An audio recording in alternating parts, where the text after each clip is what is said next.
Hi, my name is Mindy Oswald. I am an early childhood educator at Temple Beth Hillel in Valley Village, California. I am currently in a pre-K classroom where I teach mostly 4 and 5-year-olds. Currently, I get my best lessons from the children I'm charged with teaching every day. They show me how they need to learn, and it's my job to provide what they need in the way they learn it best. My co-teacher and I decided to try something we called the sticky tape bridge. We taped colored masking tape from one end of the room to the other with the sticky side up. We set out bowls of loose parts and told the children to use the materials however they wanted. There were no directions other than go have fun. The children were 100% engaged in the activity, adding pieces, taking pieces off, crawling under the bridge, determining which pieces would make the tape turn over with the weight of them and which pieces wouldn't. They collaborated. They asked each other if they thought the piece would make the tape fall or turn, and if they thought the piece would stick to the tape. In reflecting back on my life and work experiences, I've come to realize that I draw from many different areas of my life that I led prior to becoming a teacher in my classroom now. I recognize that each step of my journey has offered me insight and experience that I could bring to my students. Prior to teaching, I earned my bachelor's degree in social work from California State University, Northridge. I was a social worker for the County of Los Angeles, where I worked with high-risk youth and in women's health, primarily as a health educator. I worked with the homeless youth population in Hollywood and also in women's clinics, talking to thousands of people in my career. With each new client I met, I learned how to see them. With each interaction, I learned how to pay attention to body language, verbal cues, nonverbal cues, and how to ask the questions so that I could find out what each person needed from me and how I could provide what they needed. Basically, I learned how to listen, not knowing then that I was preparing myself to listen to and understand the world of young children. I did this work till I got married and started my family. My first child was born in 1999, and my second child was born in 2002. I retired from my career in social work to raise these two little humans, and I also learned so much from raising them. I brought my social work skills with me into motherhood. I learned how to listen to them as they told me stories, and I learned how to talk with them so they understood what I needed them to understand. And we played a lot. We couldn't afford summer camp, so I made summer camp for them in my backyard.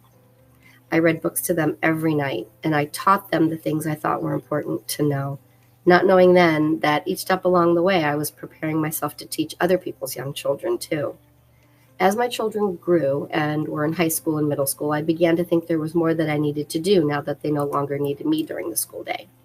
A friend of mine had been a preschool teacher for about 25 years at that point, and she suggested I become a substitute teacher. And I thought that might be a good path, and it would get me out of the house for a few hours once in a while, but I could still be home for my children after school. So that's where I started my journey in early childhood education. And I thought that was where I was going to be forever because I never saw myself going any further than substitute teaching. The universe is funny that way. Your path isn't always lit up for you beforehand with spotlights and neon signs saying, hey, this way. Substitute teaching turned into assistant teaching, which turned into me returning to college to take the classes I needed to become a lead teacher. Going back to college in my 50s was interesting. Could I actually be a student again after 26 years? Yes, in fact, I could, is the answer to that question. When my first child was getting ready to go to kindergarten, my husband and I did the tours of all the schools in the area. The first school we went to was a school that had a very good reputation. We arrived with our son, and we were quickly ushered into the director's office, where she proceeded to tell us, rather proudly, that their kindergartners were all reading at second grade level. My son, meanwhile, was in the corner of the room, spinning in circles and pretending he was a superhero, falling down every few minutes. She told me if my son was not able to write his name and could not read when he entered kindergarten, that he would be behind. I left there in a panic, spent $800 on a program called Hooked on Phonics, and proceeded to make my child miserable all summer. Ouch. Lesson learned. Another school we looked at had an open house for prospective families on an evening in the summer. We all piled into the room, and we sat on the small student chairs. The lead teacher began with the exercise that has stayed with me all of these years, almost 20 years, in fact. Picture a flip chart with the word apple written on it in big, bold, black letters. The teacher, Miss Joe, started speaking and said, "This is how some teachers teach. Apple is spelled A-P-P-L-E. Then she showed pictures of many different colored apples. then apple trees, apple seeds, apple juice, applesauce, etc. Next, she passed around whole apples for all of us to touch, hold, and hand off to the next person. We felt how smooth and shiny they were, if there were bruises, if they still had stems and leaves attached. Then she passed around slices of apples and encouraged us to smell the apple slices, eat some if we wanted to. And then she said the words I will never forget. Here, we teach the whole apple. Bam. Guess which school my child went to. I brought that experience with me into my teaching experience too, but who knew back then just how important that would be? I teach my students the whole apple because Miss Jo taught that to me as the mom of a prospective kindergartner. My son is now 24, almost 25, and he just graduated from law school a few weeks ago. And he learned how to write his name, and he learned how to read when he was ready. We cook a lot in our classroom. And since we're a pre-K classroom, we're learning the letters of the alphabet, and we like to tie in some of our activities to the letter of the week. In this case, we were on the letter N, and we made homemade noodles. The children all made their own ball of dough by cracking an egg, mixing the other ingredients, and kneading the dough ball. Once the dough rested, the children were paired up, and each took turns rolling the dough through the dough rollers to make it thinner and thinner. And once the dough was thin enough, they had the opportunity to cut the dough into noodle shapes. The child that wasn't cutting the dough was the person responsible for catching the noodles and putting them on a tray. Then they switched so that each had a turn to do both jobs. I'm always learning ways to bring lessons to life. I'm teaching the whole apple. When you think you've learned all you can, you haven't.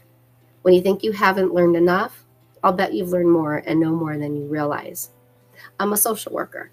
My experience with social work and health education has given me the gift of the ability to listen, observe, empathize, and implement plans that better and enrich someone else's life. I'm a mother. My experience as raising two humans has given me the gift of learning and understanding patience, profound love, and appreciation for the joyful innocence that childhood brings. I'm a teacher. I've brought my experiences with me so that I can give more. I pull from many different philosophies in my personal teaching style, and I regard each as having something special to offer in their approach to early childhood. Where have you been? Where are you going? What lessons have you learned when you least expected it, and what stayed with you? Each step in my life's journey has brought me here, to this time in my life where I have yet to stop learning. Remember when I said that I wondered if I could go back to college? Well, I'll be starting my Master of Science in Early Childhood Studies. There you go. At 57 years old. So the message I want you to take away from this is you're never too experienced, too old, or too anything to stop learning. If you're new to early childhood education, I encourage you to learn as much as you can. Think outside the box. Have fun. Everyone, from veteran teachers to those in their first classrooms, you all have experiences you can use. Everything you've done and everything you have yet to do will only make you a more accomplished and able educator. I encourage you to reflect on your own life experiences, the aha moments, as well as the uh-oh moments. We all know it isn't easy, but even challenging moments have their merit. I also have learned the wrong way to do things, and even those things are life experiences that you can use and learn from. Even things that seem daunting, those are the things that when you realize that they're not only doable but achievable, those elevate you and fill you up in ways that things that might come easy can't or won't.